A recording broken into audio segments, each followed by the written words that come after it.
সুনামগঞ্জে বাড়ছে সকল ধরনের নদ নদীর পানি। সকাল ৮টা পর্যন্ত গত ২৪ ঘন্টায় সুরমা নদীর পানি ৬৪ সেন্টিমিটার বেড়েছে। তবে পানি বাড়লেও বিপদসীমার ৬০ মিটার নিচ দিয়ে প্রবাহিত হচ্ছে। ক্রমাগত পানি বাড়ায় বন্যার শঙ্কা করছেন নিম্নাঞ্চলের মানুষ। এ বিষয়ে আরও জানাতে সুনামগঞ্জ থেকে সরাসরি যুক্ত হচ্ছেন সহকর্মী লিপসান আহমেদ। লিপসান, নদ নদীর পানি বাড়ার সবশেষ কি খবর আছে আপনার কাছে?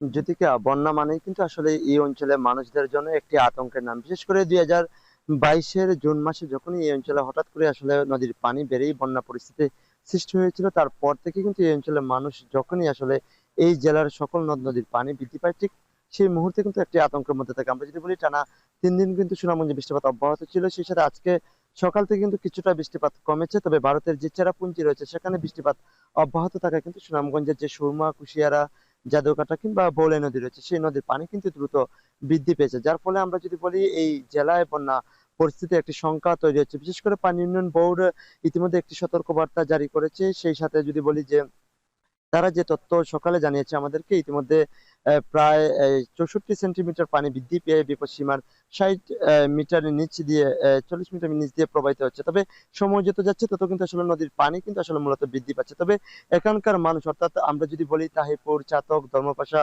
মধ্যনগর নিম্নাঞ্চলের যে মানুষগুলো রয়েছেন তারা অনেকটাই আতঙ্কের মধ্যে রয়েছেন। তারা যেটি বলছেন, যেভাবে নদীর পানি বাড়ছে বিকেল নাগাদ হয়তো নিম্নাঞ্চল প্লাবিত হতে পারে, রাস্তাঘাট ডুবে যেতে পারে। তবে এখন পর্যন্ত পানি উন্নয়ন বোর্ড বলছে, যেহেতু বিপদ সীমার নিচে রয়েছে, সেই অবস্থায় আজকে না হলে কালকে সকাল থেকেই কিন্তু আসলে এই অঞ্চলে, নিম্নাঞ্চলে বন্যা পরিস্থিতির সৃষ্টি হবে। তবে প্রশাসনের পক্ষ থেকে আমরা যদি বলি, ইতিমধ্যে বন্যা মোকাবেলা করার জন্য কিন্তু সকল ধরনের প্রস্তুতি নেওয়া হচ্ছে। সেই সাথে আসলে যে ১২ উপজেলা নির্বাহী কর্মকর্তারা রয়েছেন তাদেরকেও নির্দেশনা দেওয়া হচ্ছে, যদি নিম্নাঞ্চল প্লাবিত হয় সেখানকার মানুষদের উদ্ধার করে যাতে তারা নিরাপদ স্থানে, অর্থাৎ আশ্রয় কেন্দ্রে নিয়ে যায়। তো সব মিলিয়ে বলা যায়, যেহেতু নদ নদীর পানি বাড়ছে সেই ক্ষেত্রে কিন্তু বন্যা আতঙ্ক রয়েছে এই জেলার মধ্যে। জ্যোতিকা। বিস্তারিত জানাতে যুক্ত ছিলেন লিপসান আহমেদ।